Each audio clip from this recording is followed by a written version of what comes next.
প্রতিদিন কয় ঘন্টা ঘুমানো উচিত আমাদের মতো ১৬-১৭ বছরের ছেলেদের? দেখুন, আমরা এর আগেও বলেছি রাসূলুল্লাহ সাল্লাল্লাহু আলাইহি ওয়াসাল্লাম এর ইবাদতের অথবা তার যদি লাইফস্টাইল আমরা দেখি, তাহলে তিনি যে একেবারে ৭-৮ ঘন্টা ঘুমিয়েছেন এরকম রেকর্ড আমরা কমপক্ষে পাই না।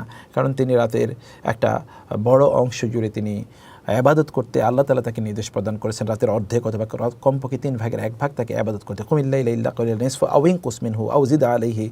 এই যে আল্লাহ তাআলা তাকে বলেছেন তার জন্য ওমিনাল লাইলি ফাতাহাজ্জাদ বিহি নাফিলাতাল লাক। আর তিনি এশার সালাত যদি ধরুন আরবের এখনকার যদি আরবের প্রেক্ষাপটে আপনি দেখেন, তাহলে এটা ৮টা সাড়ে ৮টার দিকে যখন এশার নামাজ হয়, রাসূল সাল্লাল্লাহু আলাইহি ওয়াসাল্লাম একটু দেরিতে এশার নামাজ আদায় করতে তিনি পছন্দ করতেন। তারপরে তিনি তার স্ত্রীদের প্রত্যেকের সাথে তিনি কথাবার্তা বলতেন। এরপরে যে ঘরে তার থাকার কথা সে ঘরে তিনি যেতেন। এখানে ধরুন হয়তো আধা ঘন্টা সময় বা ১ ঘন্টা সময়ের ব্যাপার।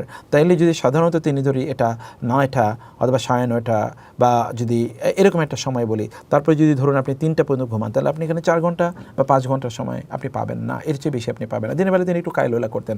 কায়লুলা ডাজন্ট মিন যেতে এখানে তিনি একটা লম্বা সময় তিনি ঘুমিয়েছেন।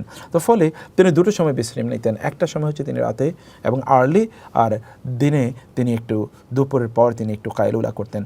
এই যে দুটো সময় আগে তিনি ঘুমিয়ে যাওয়া, এই সময় আপনার ১ ঘন্টা ঘুম, অন্য সময় ৩ ঘন্টা ঘুমের সময়, আবার দিনের বেলা তিনি একটু ন্যাপিং নিতেন। এর মাধ্যমে তিনি আসলে খুবই উদ্যমী থাকতেন।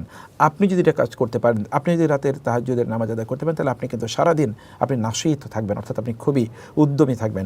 এইভাবে আমরা কমপক্ষে আপনি ধরুন ৪-৫ ঘন্টা সর্বোচ্চ হলে, যদি if you need then don't increase it or don't make it over then 6 hours a day.